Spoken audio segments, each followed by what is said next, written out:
a gente entrou na fila aqui, né, no Brasil, deu certo lá em Ribeirão Preto, a gente conseguiu esse número da fila e fazendo a fertilização ao mesmo tempo, lá em Ribeirão Preto. Assim que eu mudei para lá, foi muito curioso, porque Ribeirão Preto é um polo de fertilização. Eu nem sabia. Então, foi tudo meio que caindo no meu colo, sabe? A medicina lá é muito forte Tem nisso. muitas clínicas de fertilização lá em Ribeirão Preto. E aí, como eu comecei a fazer parte de grupos de tentantes, né? Que é um mundo totalmente paralelo, assim. Aí eu comecei a perceber que muitas mulheres do Brasil todo, elas vão para Ribeirão Preto fazer tratamento. Caramba. E existe um grupo dessas mulheres tentantes? Sim, um grupo Elas trocam enorme. informações, deu certo, Isso. consegui. É um grupo enorme de muitas mulheres. Você nesse momento, assim, eu lembro da sua primeira frase, falando de fertilidade, quando você fala assim, que bênção. Quando você chegou em Ribeirão Preto, que você sabe que você está num dos melhores lugares, com a melhor, assim, onde você tem as maiores oportunidades, se nesse momento você pensou assim, pô, será que é Deus que está me mostrando um caminho? Com certeza. Tudo você vai achando que é um sinal. Tudo você acha falou que é um que você é sinal. muito atenta aos sinais, aí, pô, tô no mesmo lugar, nem sabia. É um sinal, vai dar certo. A gente teve vários sinais, assim, sabe? De pensar, agora vai dar certo. Porque, por exemplo, a gente fez a primeira fertilização, a gente fez com doador anônimo. Então, a gente não tinha, né, o espermatozoide do Caio, então a gente conseguiu de doador anônimo. Você compra, faz lá na clínica e tudo mais. E aí, deu errado, né, essa primeira tentativa. E aí, a gente foi fazer na segunda vez, a gente foi em uma outra clínica, que também foi esse negócio, foi aparecendo, vai surgindo. E aí, nessa clínica, eles conseguiram achar 2 espermatozoides no Caio. 2, foram 2 mesmo, né, O Caio? cara contou isso no podcast dele. Dois. Esse aí, Aí você pensa, é um sinal. Vai dar certo. 2 sinais? Aí você pensa assim, vai dar certo. E esses 2 serão os 2 que vão dar certo. Só precisa de um, né? Você só precisa de um. E com certeza vai ser nesse. Aí eles falaram assim, ó, a gente faz um tratamento que é uma coleta, que você vem todo mês, a gente vai ficar 1 ano fazendo essa coleta. Então, ele ia todo mês fazer essa coleta. Aí a gente pensou, não, eu tenho certeza que vai dar certo aqueles 2 primeiros, porque era um sinal que ia dar certo, sabe? Uhum. E aí você vai se iludindo nisso, nesses sinais de que tudo tá conspirando a favor. Mas eu não sei, é aquele negócio que dizem, né? Quando você tá olhando um carro para comprar e aí só aparece aquele carro para você. Isso.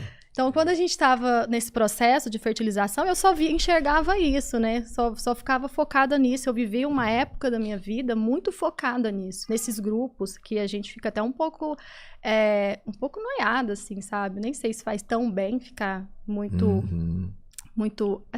tempo nesses grupos, sabe? Você acaba se frustrando, porque você tá vendo um monte de sucesso ali, você não vê quem perde. Mas todo mundo que ganha brilha aos seus olhos, né? Você vê de tudo. E às vezes você vê mulheres que estão tentando 10ª tentativa, 10ª fertilização e não deu certo. Então, assim, eu via pessoas que se separavam por isso.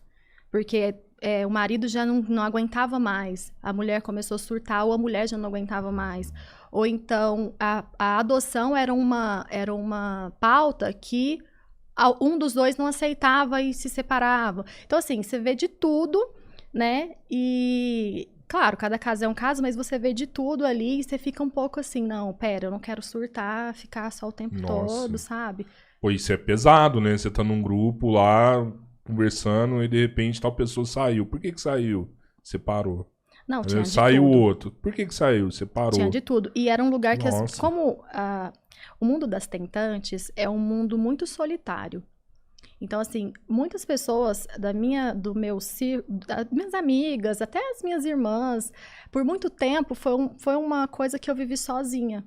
Por muito tempo eu não compartilhei com muitas pessoas próximas. Então, eu vivi muita coisa sozinha.